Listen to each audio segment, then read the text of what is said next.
This is the most terrifying thing I've ever experienced. Hello there, my name is Harvey Parker. Currently, I am hiding in this abandoned gas station right off of Highway 61. I am doing this because currently our nation is under attack by an extraterrestrial race known as the They first appeared over the skies of New York City just after midnight last night, and they very aggressive. I mean, we've only been able to make contact with 2 other survivors since the sun rose this morning, and they weren't too keen on talking to me at first. I had to prove myself by killing one of their surveillance drones. I've been alone for 2 days now, constantly running, hiding, trying to avoid detection from these beings. I don't know how long I can keep this up. I need answers. Who are they? Why are they here? And most importantly, how do I stop them? So far, I haven't seen any sort of weakness in them. They seem almost like ghosts. So before I go, I want to tell the world what happened to me, what happened to us. In the beginning, it was just another day at the NASA facility in Houston, Texas. The year was 1972, and I was working as a lunar module pilot for the Apollo 17 mission, which was scheduled to launch in about 3 weeks. It was supposed to be the final mission of the Apollo program. My crewmates were Commander Gene Cernan and Harrison Schmitt,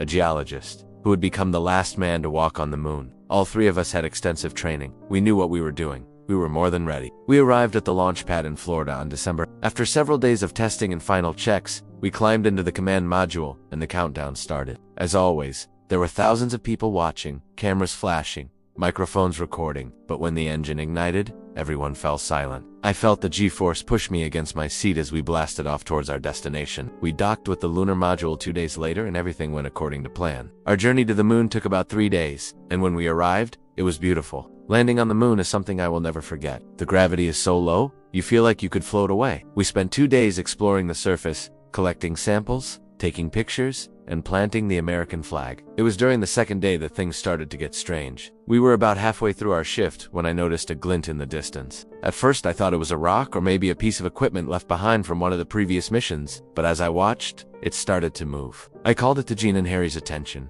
but they didn't see anything unusual. I kept watching. The object grew larger, taking on a shape like a human, but much taller and thinner. Then it began to walk towards us. Gene and Harry finally saw it, and we started discussing what it could be.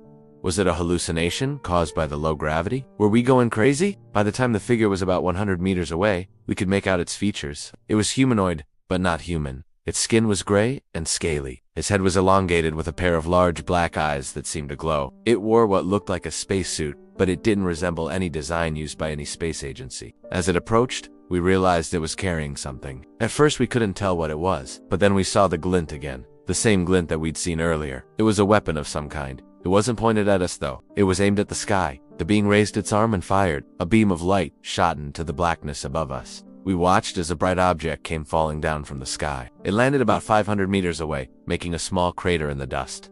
At first, we didn't know what to do. Should we investigate? Should we alert Houston? We decided to check it out ourselves. We put on our helmets and grabbed our rifles, then slowly made our way towards the crater. As we got closer, we saw that the object that had fallen from the sky was a drone. It looked like a flying saucer about a meter in diameter. One side was scorched where the being had hit it with its weapon. By now, curiosity had turned to fear. We didn't know what this thing was or where it came from, but we knew that it wasn't friendly. We continued our exploration of the area, but we didn't find anything else, so we headed back to the lander. Back at base, we tried to contact Houston, but the transmission was garbled and we couldn't get through. We were on our own. We sealed ourselves inside the lander and waited, but every time we heard a noise outside, our hearts raced. We spent the night huddled together, listening to the wind and the whispers of the space. The next morning, the sun rose over the horizon, casting its pale light on the surface of the moon. We opened the hatch and stepped out cautiously. We were relieved to see that whatever had made the noise in the night was gone. We started to explore the surface again, hoping to find some answers, but soon we found signs of life,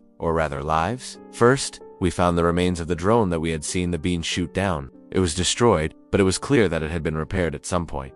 Then we found more traces of the being. Footprints, strange markings on the rocks, even some sort of residue that seemed to be seeping out of the ground. We knew we were being watched, we could feel it, but we couldn't see anything. The being was playing with us. We found more evidence of its presence, more footprints, more residue, and then we saw it again. It was standing on a rock outcropping, watching us. We tried to communicate with it, but it just stared back at us. We fired warning shots, but they seemed to go right through it.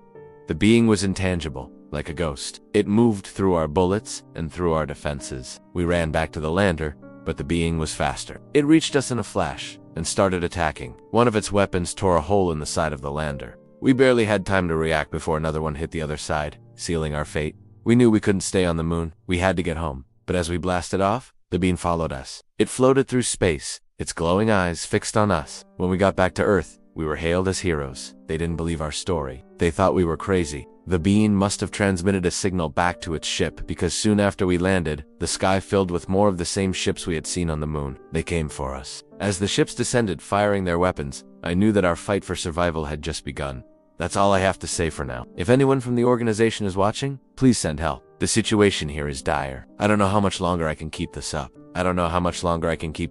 If you can hear me, please come. Help me end this nightmare.